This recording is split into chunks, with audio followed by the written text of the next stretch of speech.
Magandang araw health checkers, magandang araw Luzon, Visayas at Mindanao. Magandang araw din sa mga nakikinig at nanonood sa iba't ibang parte ng mundo. Ako po si Teacher Ellie Campos Banayat. Samahan niyo po kami dito sa Health Check Plus, ang programang pinagkakatiwalaan ng mga eksperto dito lang sa DZRH Radio, Digital TV, cable at social media.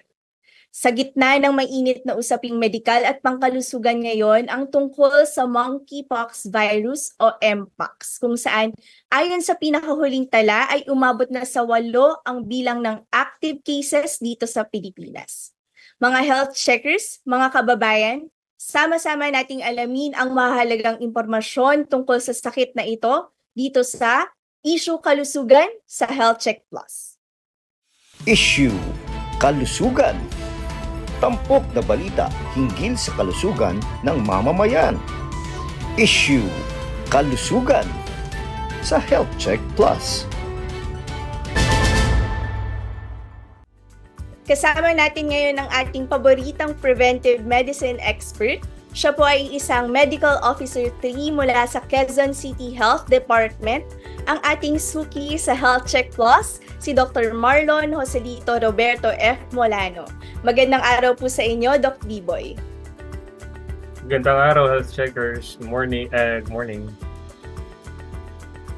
So Doc D-Boy, pag-usapan na po natin itong mainit na issue na ito, no? At I'm sure marami pong natatakot dahil hindi alam kung ano nga ba itong sakit na ito. Doc D-Boy, pa-explain naman po sa aming mga health checkers, ano po ba ang Mpox? Okay, yung Mpox, ang term niya actually before is monkeypox. Pero the correct political term ngayon na tawag natin sa sakit na ito is Mpox na lang, hindi na monkeypox. Because noong 2022, nag-set yung WHO ng guidelines sa para i-name yung mga sakit para hindi magkaroon ng hindi magandang image sa ibang cultures, sa ibang mga tao para kasi sabi nila medyo racist daw pakinggan yung monkeypox, so ginawa na lang siyang Mpox. Just a quick recap before, monkeypox is actually dati pa. Monkeypox is a virus, it's a zoonotic disease. Ibig sabihin ng zoonotic disease, pwede siyang matransfer from one animal to a human or human to animal. Kaya siya tinatawag na zoonotic disease. At isa itong viral infection. Ang Mpox, matagal na siya. Actually, na-discover pa siya sa Denmark before, I think it's 1950s, Denmark. Siya first na-discover sa isang monkey na ginagawa for research. Kaya natawag siyang monkeypox. Kaya yun yung pangalan niya kasi first siyang nakita sa monkeys. Pero technically, ang sabi ng WHO, hindi pa rin talaga nila matukoy yung animal reservoir ng Mpox virus na to.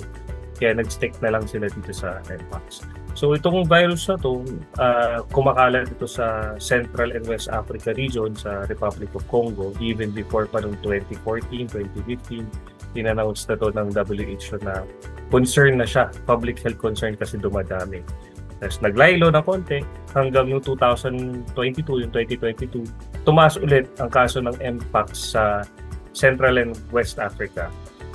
Tapos nagkaroon tayo ng first ever detected case ng Mpox dito sa Pilipinas noong 2022.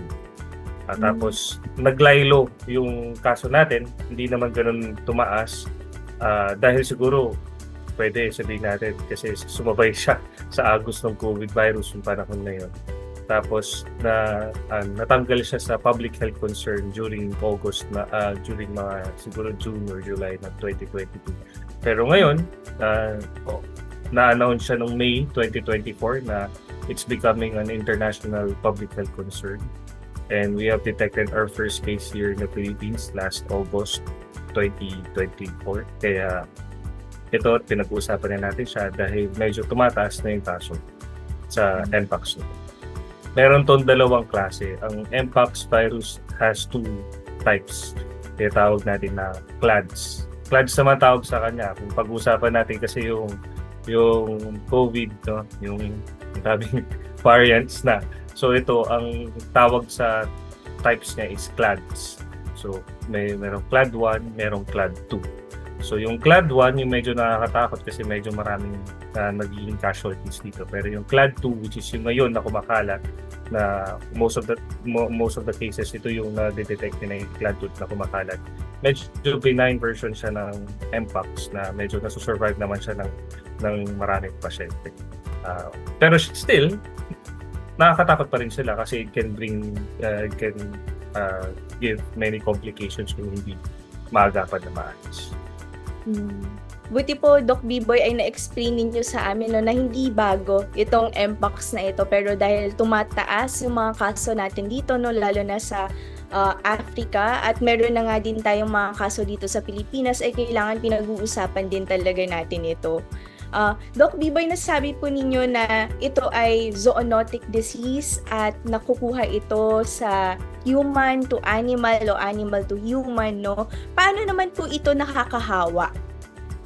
Actually, nakakahawa ang sakit na to. Ang main transmission ng sakit na to is close or intimate contact doon sa isang tao or sa isang hayop na merong sakit na to.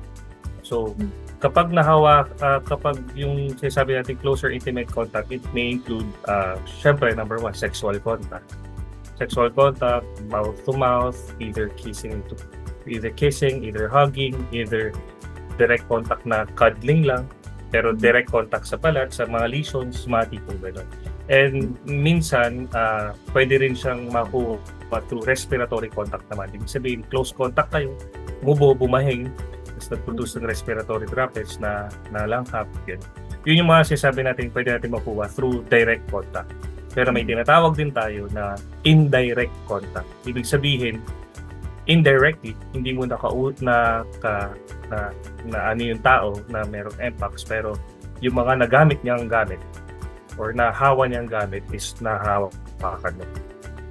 Yun yung sinasabi natin indirect contact. So pwedeng it includes pwedeng infected na damit, linens, linens, ibig sabihin mga kumot, kutsyon, sa mga hotel kapag hindi nalinisan na maayos, mga tipong or sa mga massage parlors, hindi malinis yung mga tuwalya, mga ganun. Pwedeng yun naman yung mga sinasabi natin indirect contacts. Pwede rin sa mga infected na tables, mga tipong ganun. Basta nahawakan or na expose doon yung isang taong may possibility na Mpox. Yun po pala yung Doc Biboy na talagang may direct at indirect contact, at mabuti ay na paalaman natin ang ating mga health checkers na pwedeng ito ay close contact, no? Meron ding respiratory at may indirect din. Knowing that po, Doc Biboy, ano po ba yung mga pwedeng mga signs and symptoms nitong Mpox na ito? First of all, ang nagiging common na signs and symptoms ng Mpox is rash. Yun yung medyo alam na ng mga tao ngayon, which is rash. Actually, yung rash, very non-specific siya, pero meron siyang stages kasi. For 21 days, kasi pwedeng 21 days yung incubation period. Yung mga specific rash na hindi lang yun yung pag nakita mo yun, Mpox yun, hindi. May mga ibang may stages siya kung saan kailangan mas nakikita ng doktor kasi alam niya kung ano yung stages niya. So, number 1 is rash. Number 2 would be namamaga yung mga kulani, pamamaga ng mga kulani o nagkakaroon ng lymphadenopathy na tawag natin. Pwede yung lymphadenopathy na yun, pamamaga ng mga kulani dun sa may growing area. Minsan meron dito or sa kilid, parang din. And yung mga iba would be the non-specific symptoms tulad ng fever, masakit ang katawan, body aches, joint pains, saka sobrang fatigue. Ibig sabihin niya parang hindi na talaga kaya. Parang nararatay na parang ganun. Pero one of the most striking symptoms talaga for one to say is nagkaka-rashes siya. Sa DOH guidelines, sabi nga commonly sa face, hands, and soles. Pero there are cases na lumalabas yung rashes sa any part of your body for people na engaging sa male-to-male sexual contact. Usually, meron din nakikita sa may anal sa genital area na rashes na din. yun po pala yung mga dapat nating bantayan, no? Lalo na po yung mga siguro may mga masasabi nating at risk na mga populations natin, Doc Biboy, no? Nabanggit niyo po kanina yung Clade 1 at Clade 2. Ano po ba yung meron tayo dito ngayon sa Pilipinas, Doc Biboy? Yung Clade 1 po ba o yung Clade 2? Sabi ng DOH, yung nabasa ko yung research, it's mostly of Clade 2 ang nakikita na variant nung Mpox na virus na yun. So it's very survivable naman, pero ang problema kasi dito is complications sa mga rashes, yung complications sa sakit kapag lumalatan. So, ibig sabihin po nito, Doc Biboy, na yung mga nandito na na-diagnose na active cases natin, nabanggit kasi ninyo kanina yun na yung Clade 2 ay mas mataas nga ang survival. Pero ang Mpox po ba ay generally nakamamatay po ba ito? Yes, of course. Especially if not well treated, if not detected, tapos hinayaan mo yung mga complications sa sakit na pumasok. Kasi yung mga complications na pwede pumasok niya kapag affectuhan ka. For example, fever. Hinayaan mo magka-fever ka. Nag-seizure. Hindi kung ganun, di ba? Pangalawa, yung rashes. Kapag yung rashes, nandiyan, hinayaan mo, hindi ka nagpakonsulta, wala ka nilalagay, kinakamot mo pa. Tapos yung iba nga, pinuputok eh. Hindi pwede yun kasi magpo-prolong yung sugat, lalaki, or mas hindi mag-heal ng on time yung sugat. Yun, pwedeng aside from that, pag natusok kasi yun or pag kinamot mo, pag lumaki, pwedeng on top of the viral infection na meron ka, which is Mpox, pwede pa magkaroon ng bacterial infection yung ano na yun, yung sugat kasi open wound na siya. So pag kumalat yun, Diyos ko, yan na, lalaki na yung mga parte, magkaka-cellulitis na, pwede na pumunta sa buto, o siya mag-myelitis. Yung mga tipong gano'n. The main causes naman kasi of kung bakit namamatay yung mga tao dito because of complications dun sa sakit natin. Especially kapag Clade 1, pag respiratory. Medyo hindi na maganda kasi. So, complications po pala talaga yung kalaban natin dito pagka pinag-uusapan ng Mpox, no, Doc Biboy. So, ano po yung ma-advise ninyo kapag po, halimbawa, meron pong rashes na napapansin, tsaka po meron na yung mga sintomas tulad ng paglalaki ng kulani, may fever, may fatigue. Meron po bang pwedeng lapitan na facility para po ma-diagnose sila kung meron man silang Mpox? Yes, of course. Siyempre, pag meron ka ng sintomas na ganito, huwag mo nang patagalin pa. Kasi the more na tumatagal, the more na mas mamahal or mas papangit yung sintomas mo, mas mahirap gamutin.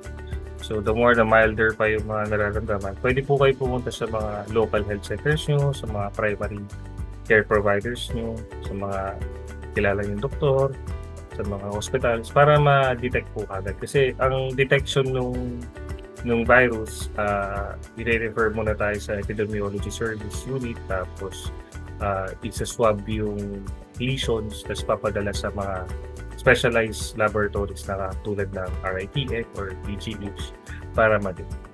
Pero ngayon, since nabanggit nyo yan na kunwari may ganito na akong sintomas, ang gagawin ko, konsulta ka. Huwag mo na antayin pa yung bukas or the next 2 days. You go to your nearest health centers or primary care providers para makita at ma-assess. Kahit man lang mabigyan ng mga primary treatments. Kasi ang treatment for Mpox ngayon is actually walang treatment. Para sa dengue na walang specific treatment. Ang tinitreat natin sa mga ganitong klase ng infections would be symptomatic treatment. Ibig sabihin, nilalagnat, bigyan natin ng paracetamol, bigyan natin ng rehydrating solutions, tinitimpla. Doon sa mga sugat, pwedeng lagyan nyo ng mga ointments para hindi makate. Pwedeng uminom ng mga antihistamines para hindi makate, para hindi kabuto. Yung mga tipong ganyan. Yun yung mga basic na pwede natin gawin sa mga pasyente para hindi lumala. Pero the most important thing to do when you have symptoms is to have it checked by a professional. Huwag ho kapitbahay, huwag ho Google.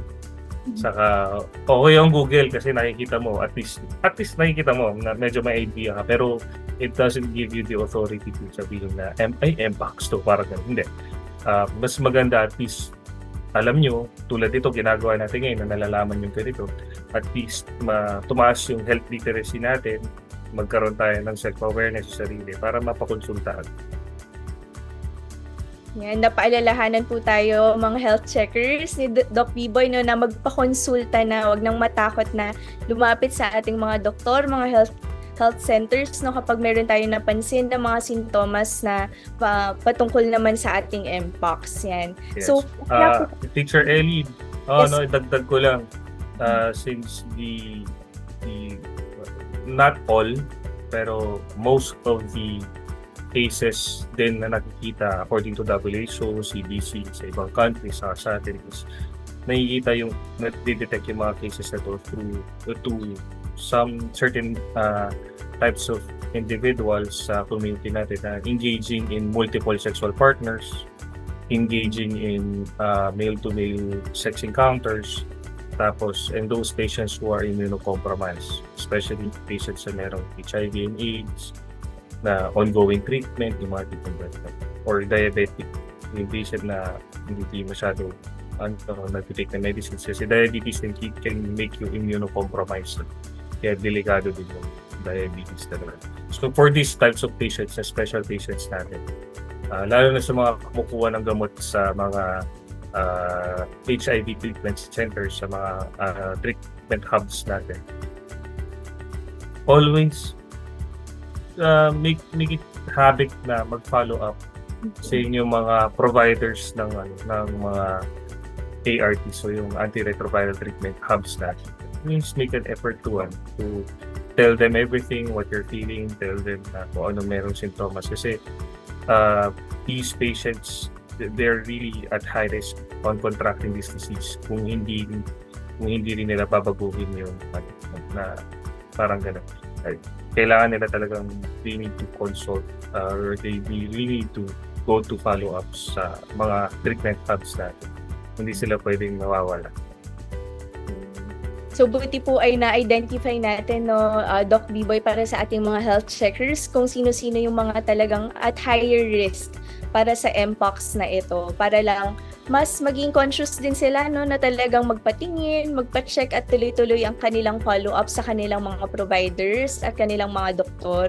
At kung sakaling may gamot po, lalong-lalo na po nabanggit po ni Doc Biboy, mga health checkers, mga diabetic dyan, taas kamay, no? So talagang pati po tayo ay higher risk, so tuloy-tuloy ang gamutan at ang follow-up din sa ating mga doktor. So nabanggit ni Doc Biboy, walang gamot ito at pero ang mga sintomas ang ating inaalala at sinasagot no, sa mga iba't ibang mga gamot naman. Kasi familiar tayo, Doc Biboy, sa pagka sinabing virus no? Dahil sa COVID, naging familiar na tayo dito. Kailangan po ba mag-quarantine ang mga taong may Mpox? Yes, for suspected, probable, and confirmed patients natin na for Mpox, they need to finish at least 21 days of quarantine period. 21 kasi ito yung parang incubation period na hanggang mawala, parang tipong ganun yung basic na layman. Sa 21 days, kailangan ma-fulfill, tapos pag medyo okay na, saka natin i-clear yung mga patients yun. Kasi at least maka 21 days siya na self-quarantine, nag-scab off na yung mga lesions, hindi na siya infectious. So yun yung pinakamagandang quarantine period for these types of patients. 21 days. Okay, 21 days po, no? Kung sakaling meron tayong Mpox, no? 21 days ang quarantine period natin.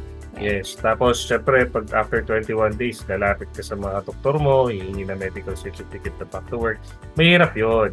Kaya kailangan magpa-check ka in the first place para masabi sa'yo kung kailangan mo nga ba talaga magpa-quarantine for 31 days, para ganun. Kasi may mga iba na pupunta na lang bigla, sabihin na gano'n. It's not, wag pong gano'n.